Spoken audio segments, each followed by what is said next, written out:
Музей ямар ач холбогдолтой вэ? Музей нь өнгөрсөн, одоо ирээдүйг гэсэн 3 онцагийн хэлхээс юм.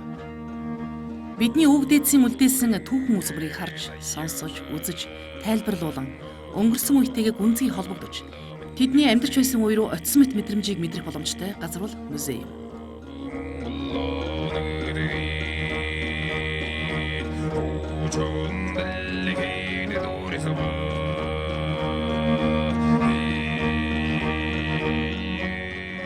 Махранзын сүм.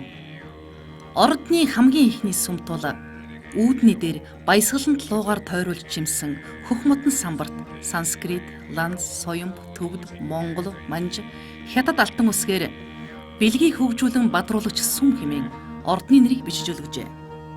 Шашны номгийн ёсоор ертөнцийн төвд сүмбэр уул байдаг. Түүний дөрвөн талд дөрвөн төв орших бөгөөд тэдгээрийг нүдэнд үл үзэгдэх хийгээд үл үзэгдэх аюул хорлолоос дөрвөн их хаан хамгаалдаг гэдэг. Тэрхүү их хаадыг махранз гэх бөгөөд ордон сүмхүйдийн орох үүдэнд байгуулдаг ёсон нь доторх нэвтрэх альва бүхний гим нягуурыг арилган ариулах бэлгэлтэй.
Зээгт наамлын сүм.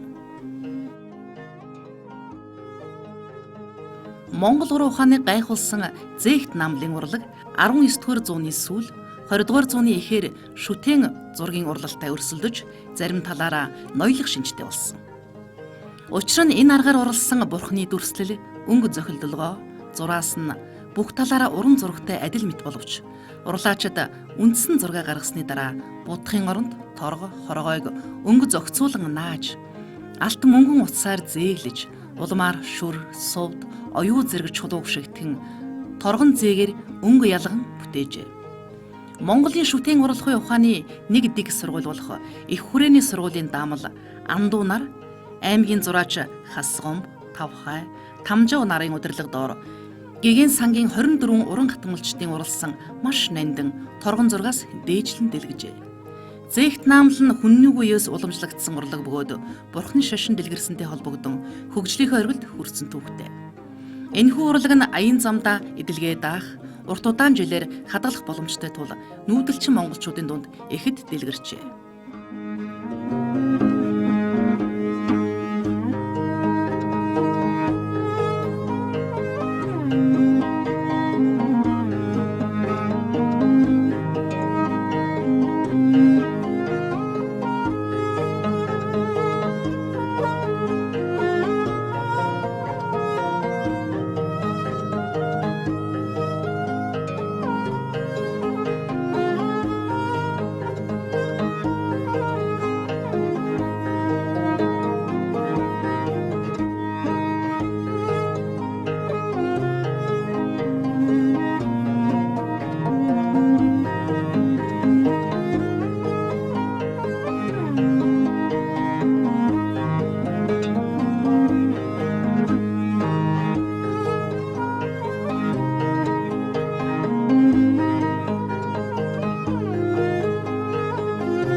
шүтэн зургийн сүм.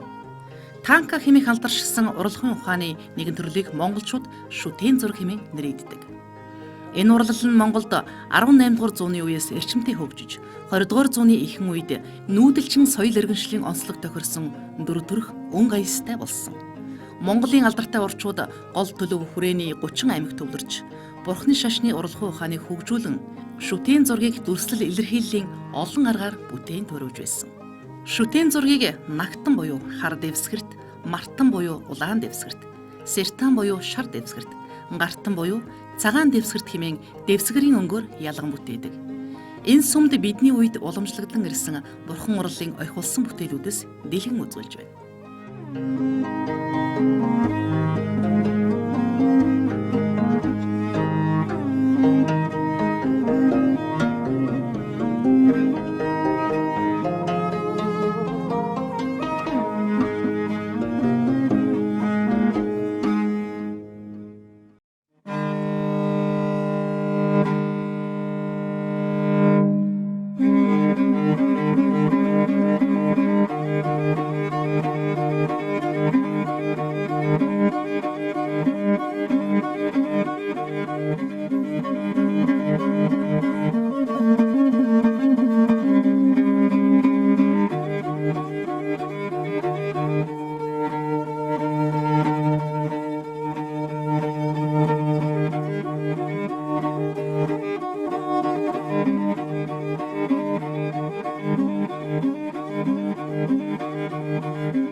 Эрдэм эдгэмжит сүм.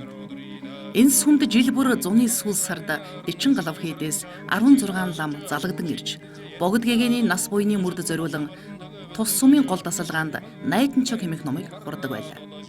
Хурлын үед баруун талын тасалгаанд хурал номын үйлийг бэлтгэдэг тахилчид зүүн талд богд гэгийн залардаг байж.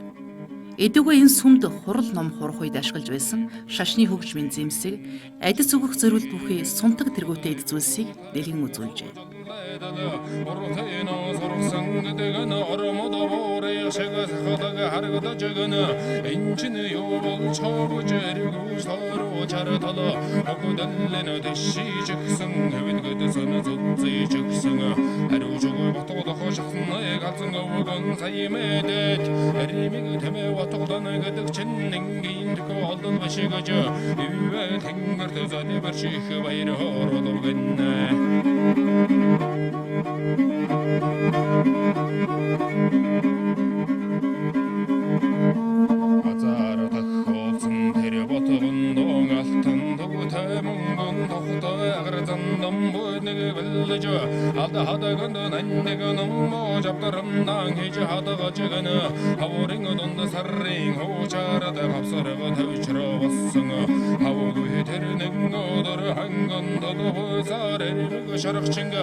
олон бурхтын сүм. 1911 оны үндэсний эрх чөлөө тусгаар тогтнолын төлөөх тэмцлийн дараа буюу Богд хаант Монгол улсын үед эл сүмийг Бурхны сангийн сүм хэмээн нэрлэж байж. 19-р зууны сүүлч 20-р зууны ихэнх үед Бурхны шашин хөгжил цэцгэлтийн оргил үед хүрч нийгмийн бүх давхаргыг хамарч чадсан бөгөөд Бурхан шүтээн урлалын олон төрөл, хэлбэр, урлагийн түвшинд өндөр хүрсэн. Эдүгээ энэ сүмд эл үед бүтээгдсэн цаасан шуумал, модон сэлбэр, шавар, цутгамал, хөөмөл, загал зураг зэрэг урлагийн төрөл бүрийн аргаар хийгдсэн Монгол урчуудын сэтгэлийн ур ухаан шингэсэн бүтээлүүд дэлгэгдсэн байна.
Номын сангийн сүм 19-р оны сүүлч 20-р зууны ихэнх үед холбогдох Богдын номын сан нь өндөр гээгэн зан базрын үеэс үүссэн уламжилсан оюуны соёлын томоохон төв байжээ.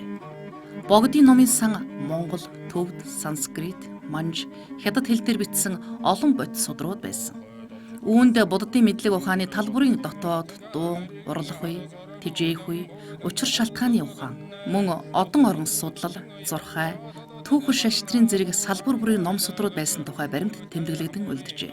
Хааны номын санд байсан ном судрууд эдүүгээ Монгол улсын үндэсний төв номын сан, Гандан тэгшлэн хийдийн номын санд хадгалагдаж байдаг. Богдож авсан дамба зуны улиралд сууж судар номоо эргүүлдэг байсан өргөө тасалгаа нь анхны үеийн төрхөөрөө хадгалагдсан үлдсэн байна.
Лаврын сүм. Энэ сүм 18 дугаар богдын шүтээ мөргөлийн газар бөгөөд гигантэн зуны цагт Нямба бясалгал үйлддэг байжээ.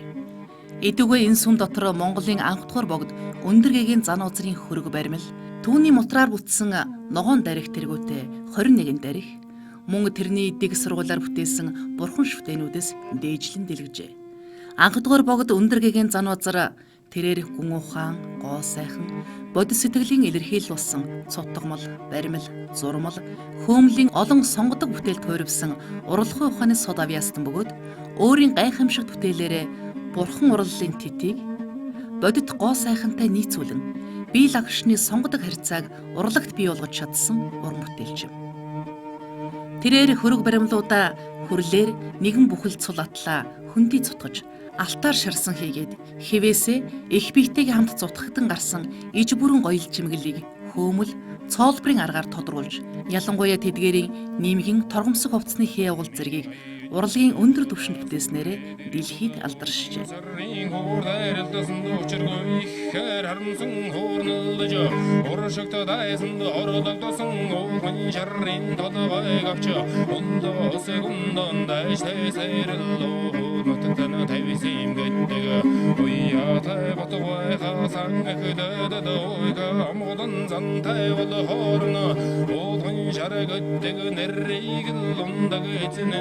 Simejada tegede yön demege için zamoron derlodun jaring odum yumuşude tesegum odin godun da tesevere hatojada saite tevring ainjendada denke çatılar garagunda temmen sorge musugaydo deme oda goyun otegin zayımda.